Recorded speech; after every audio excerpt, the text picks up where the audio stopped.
मुख्यमंत्री कार्यालय में हृदय से अभिनंदन करता हूं, स्वागत करता हूं। ये मेरे लिए सौभाग्य का अवसर है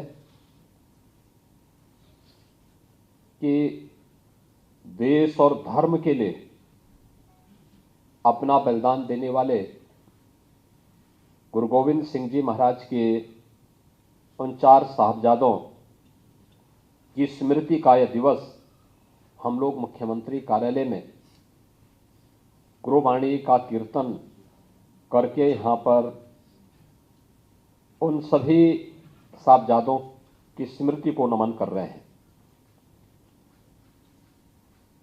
ये मेरा सौभाग्य है कि इस मुख्यमंत्री कार्यालय में, इस मुख्यमंत्री आवास में गुरु नानक देव जी के 550वें प्रकाश पर्व के अवसर पर जो कीर्तन यात्रा निकली थी उसका भी यहाँ पर पाठ करने का सौभाग्य प्राप्त हुआ था। विगत वर्ष भी हम लोगों को यहाँ पर साहबजादा दिवस के अवसर पर एकत्र होने का सौभाग्य प्राप्त हुआ था और यह वर्ष फिर हम सबके इस पावन कार्यक्रम के साथ मिलन का एक आयोजन यहाँ पर हो रहा है। सचमुच जब हम लोग बात करते हैं, भारत के मध्यकालीन इतिहास को देखते हैं, तो आप देख सकते हैं कि गुरु नानक देव जी से चली वह परंपरा गुरु गोविंद सिंह जी तक एक शक्तिपुंज बनकर के, यानी भक्ति से शक्ति का एक अद्भुत संगम हम सबको कहीं देखने को मिलता है, तो वह भारत की भक्ति और शक्ति का एक अद्भुत संगम भारत की सिख परंपरा है। क्योंकि दुनिया के अंदर ऐसा कहीं नहीं, और मैं तो कह सकता हूं कि गुरु नानक देव जी का समय कौन सा था जब बाबर के हमले भारत के अंदर होते हुए दिखाई दे रहे हैं, और गुरु गोविंद सिंह जी महाराज तक आते आते ये हमले भले ही तेज होते हुए दिखाई दे रहे हों, लेकिन भारत का सिख इतिहास इस बात को कहता है कि उन विदेशी आतताइयों का अंत सिखों ने ही अपने समय में हमारे इन गुरु परंपरा ने ही उस समय कर दिया था। उन्हें इतना छीण कर दिया कि वे आगे पूरे भारत को इस्लाम में बदलने की जिस मंशा के साथ आए थे, आज भारत भी बचा है, भारत का सनातन धर्म भी बचा है।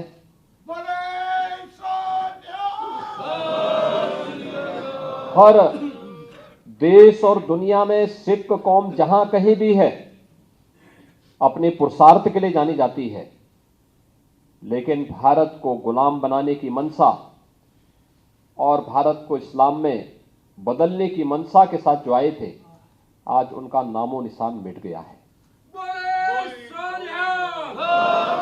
यानी ये चीज हमें बात बताती है कि भारत की ये गुरु परंपरा ये कोई सामान्य गुरु परंपरा नहीं है, ये दिव्य परंपरा है। ये वह परंपरा है जो अपने एक विशिष्ट आयोजन के लिए, विशिष्ट मार्गदर्शन करने के लिए उस कालखंड में हिंदुस्तान को बचाने के लिए ही आई थी, और देश और धर्म का बचाव करते हुए उन्होंने एक मार्ग हम सबको दिखाया। उस मार्ग का अनुसरण करते हुए हम हमेशा इस बात को ध्यान में रखें, व्यक्ति हो या समाज, कोई जाति हो या समुदाय, अपने इतिहास को विस्मृत करके वह कभी अपने उज्जवल भविष्य को आगे नहीं बढ़ा सकता। और मैं आप सबका अभिनंदन करूंगा जब हमारा एक एक सिख बंधु सिखी परंपरा का सम्मान करते हुए उसको मजबूती के साथ आगे बढ़ाने का कार्य करता है, तो वास्तव में आप देश और धर्म के प्रति गुरु परंपरा की उन प्रतिबद्धताओं को आगे बढ़ाने का कार्य करते हैं जो मध्यकाल में देश और धर्म को बचाने के लिए उस कालखंड में किया था। आप याद कर सकते हैं, गुरु नानक देव जी ने बाबर को जाबर कहने का साहस कोई करता है तो उस कालखंड में गुरु नानक देव जी करते हैं। कश्मीरी पंडितों को रक्षा करने के लिए अपना शहादत देने वाले गुरु तेग बहादुर जी, कौन उन्हें विस्मृत कर सकता है। विदेशी आक्रांताओं का जवाब देने के लिए अलग अलग सिख गुरुओं ने अलग अलग समय में जो प्रेरणा प्रदान की कि अगर आप बाधा बनेंगे हमारी धार्मिक परंपरा में तो हम भी इसका जवाब इसी रूप में देंगे, अलग अलग कालखंड में देखने को मिला। और गुरु गोविंद सिंह जी ने तो उन्होंने अपने विचित्र नाटक में सब कुछ लिख दिया है, सब कुछ कह दिया है। वो न केवल उस कालखंड के लिए, आने वाले समय के लिए भी हम सब के लिए एक नई प्रेरणा है। और भाइयों बहनों, आज जब हम यहां पर गुरु गोविंद सिंह जी महाराज के 4 सुपुत्रों साहबजादा अजीत सिंह, साहबजादा जुझार सिंह, साहबजादा जोरावर सिंह, साहबजादा फतेह सिंह, इन 4 साहबजादों के इस पावन दिवस को यहां पर मना रहे हैं, सचमुच हम सबका मन अंतःकरण से श्रद्धा और सम्मान के साथ भरता है माता गुजरी देवी के प्रति। आप याद कर सकते हैं एक मां जिन्होंने गुरु तेग बहादुर जी के बलिदान को देखा हो, जिन्होंने अपनी आंखों के सामने अपने 4 अपने पुत्र के भी 4 सुपुत्रों को बलिदान होते हुए देखा हो। कितनी मजबूत माता रही होगी गुजरी माता। ये भारत का इतिहास है और यही इतिहास है जिसने हमें विदेशी आक्रांताओं से जूझने, उससे लड़ने की एक नई प्रेरणा निरंतर दी है। और वही निरंतर प्रेरणा 4 साहबजादे अपने बलिदान से भारत को दिए हैं। कौन नहीं जानता है कि जब औरंगजेब के सिपासालार जालिम वजीर खान ने इन साहबजादों को तमाम प्रकार से प्रलोभन देने का प्रयास किया, वे अपने बात से टस से मस नहीं हुए।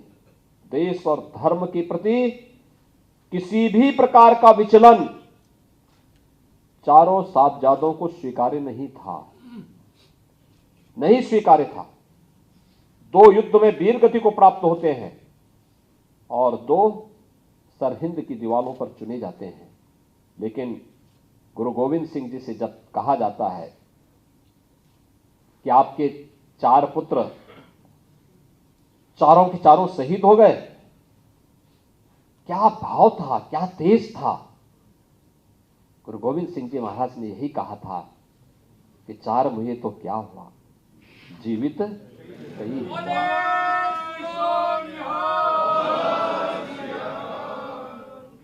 ये जीवित कई हजार की बात जब वे कहते हैं तो सनातन धर्म की रक्षा करने के अपनी वचनबद्धता को ही आगे बढ़ाने का कार्य वे करते हैं। उन्होंने यही कार्य किया। ये 4 यानी 4 मुए तो क्या हुआ, जीवित कई हजार का मतलब ये जितने भी अभी हैं ये सब मेरे ही पुत्र हैं, यानी पूरा हिंदुस्तान मेरा पुत्र है। और इन सब के लिए हम आगे अपना कार्य करेंगे। जो ये भाव है, यह भाव हम सबके मन में गुरु परंपरा की प्रति अपार श्रद्धा का भाव पैदा करता है। और ये मैं अपना सौभाग्य मानता हूं, मुख्यमंत्री आवास में कोई अन्य धार्मिक कार्यक्रम नहीं होता है, कोई अन्य कार्यक्रम नहीं होता है। लेकिन मेरा यह मानना है कि यहां पर कार्यक्रम होने चाहिए, वे होने चाहिए जो भारत के इतिहास को एक नई दिशा देते हो। और भारत के इतिहास को नई दिशा देने वाला एक कार्यक्रम है साहबजादों के प्रति सम्मान का भाव। आज की वर्तमान पीढ़ी को एक नई दिशा देने का कार्य। आज की हमारी पीढ़ी युवा पीढ़ी देश और धर्म के बारे में जान सके, अपने सच्चे इतिहास को पहचान सके, सिख गुरुओं के योगदान का स्मरण कर सके, उनके प्रति सम्मान का भाव भी पैदा कर सके। ये कार्यक्रम करके हम सिख पंथ पर कोई उपकार नहीं कर रहे हैं, क्योंकि सिख पंथ उपकार की चीज ही नहीं है, ये तो पुरुषार्थ से बना है, गुरु के आशीर्वाद से आगे बढ़ा है। निरंतर जूझते हुए, विपरीत परिस्थितियों का सामना करते हुए हम देश में, दुनिया में जहां कहीं जाते हैं, पूरे गर्व के साथ, पूरे गौरव के साथ अपनी सिखी को बचाते हुए एक सिख जब कार्य करता है, हम सबको गौरव की अनुभूति होती है। यह है भारत की परंपरा, और उस परंपरा को बनाए रखने के लिए जिस भी प्रकार के योगदान की आवश्यकता पड़ेगी, ये हम सब करेंगे, सरकार करेगी। सरकार उसमें आपके साथ में है, कहीं उसमें कोई संकोच ही नहीं होना चाहिए। एक दिन मैंने रात्रि में ऐसे ही परविंदर को फोन किया 10 बजे, ऐसे ही मैंने कहा भी मुझे यहां के कुछ ग्रंथियों के साथ बातचीत करनी है, क्या आ सकते हैं? उन्होंने कहा अगले 15 मिनट में। मैं सोचता था कि लगता है मेरा पूरा रात खराब करेंगे, और मैं अनिश्चित बैठा था। तब तक मुझे जानकारी मिली कि साहब बाहर जो है 12-15 सभी जो हमारे यहां के पूज्य ग्रंथी हैं अलग अलग गुरुद्वारों के, रात्रि में आ चुके थे। तब तक मैंने कहा यह होता ही प्रतिबद्धता, यानी 10 मिनट पहले मैं जानकारी देता हूं और अगले 10 मिनट में वे सभी एकत्र होकर के मुख्यमंत्री आवास पर उपस्थित हो जाते हैं। यह है प्रतिबद्धता, और वह प्रतिबद्धता हम सब के लिए अत्यंत महत्वपूर्ण है। जो बात यहां पर कही गई कि गुरु गोविंद सिंह जी के 4 साहबजादों को पाठ्यक्रम में स्थान देना है, यह हमारे लिए बहुत महत्वपूर्ण है। इसलिए महत्वपूर्ण है आज की हमारी पीढ़ी देश और धर्म के बारे में सही जानकारी ले सके। 7 साल 9 साल क्या उम्र होती है,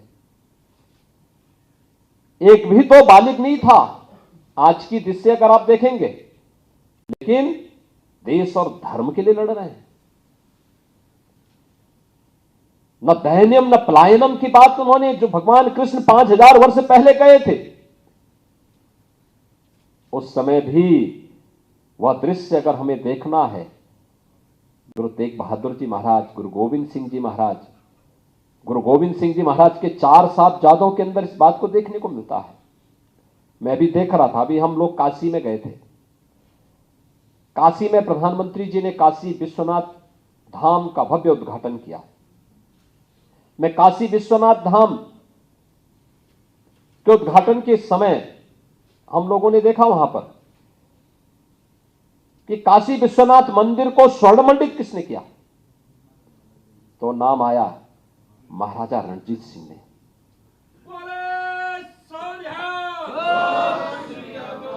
2 टन सोना,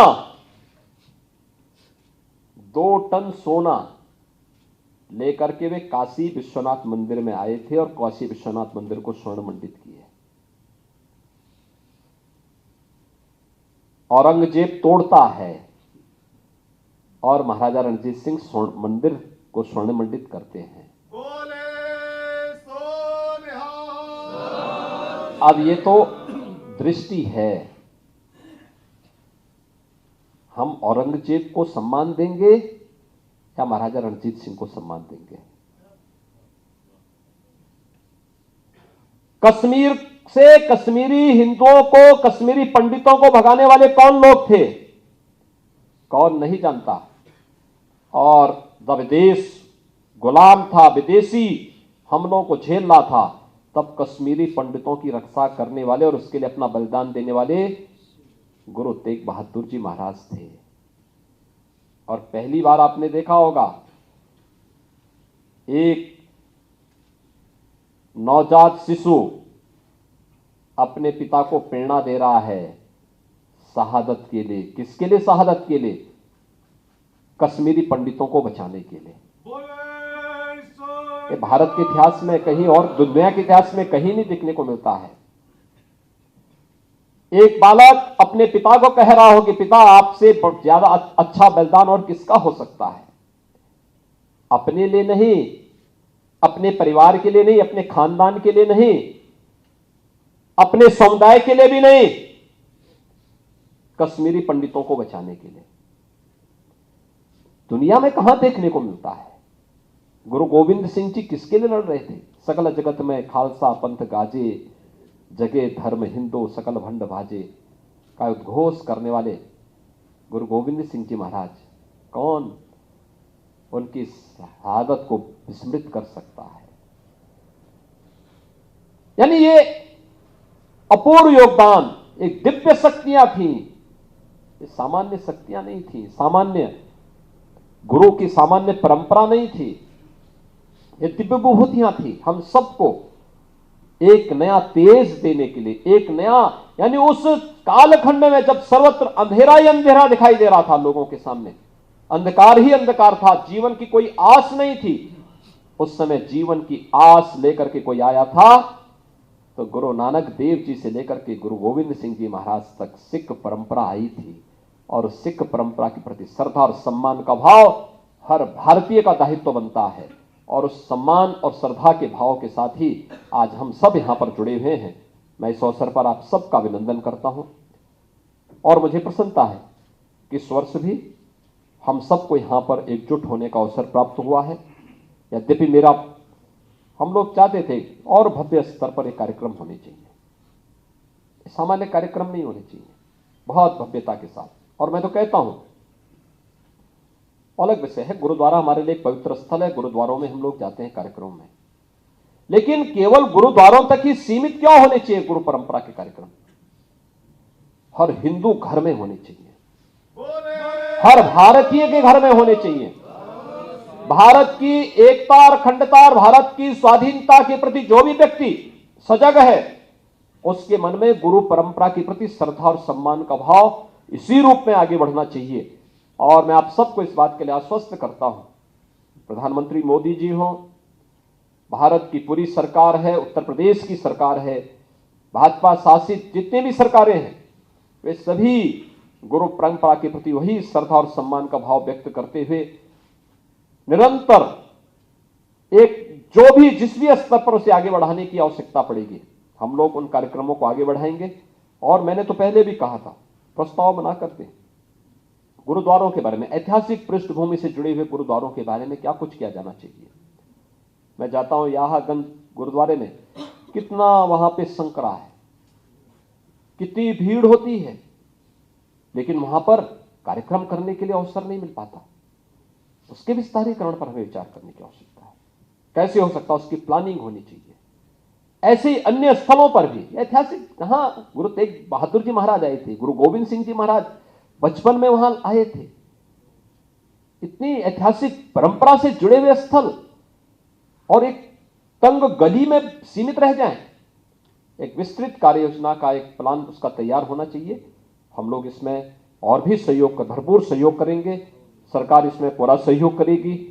और यही नहीं, यहां पे सिख गुरुओं के इतिहास को लेकर के संग्रहालय की बात हो रही, मुझे आज एक पत्र मिला है और मैं चाहूंगा इसकी एक प्लानिंग हो, अच्छी हो, ऐतिहासिक भी हो, लेकिन साथ साथ इतिहास के साथ जोड़ते हुए इन घटनाओं के साथ हो, तकनीक के साथ जोड़ते हुए। अब तकनीक काफी आगे बढ़ चुकी है और तकनीक के साथ जोड़ते हुए अगर हम इस कार्यक्रम को आगे बढ़ाएंगे, वर्तमान पीढ़ी उसके साथ जुड़ेगी, बहुत मजबूती के साथ जुड़ेगी।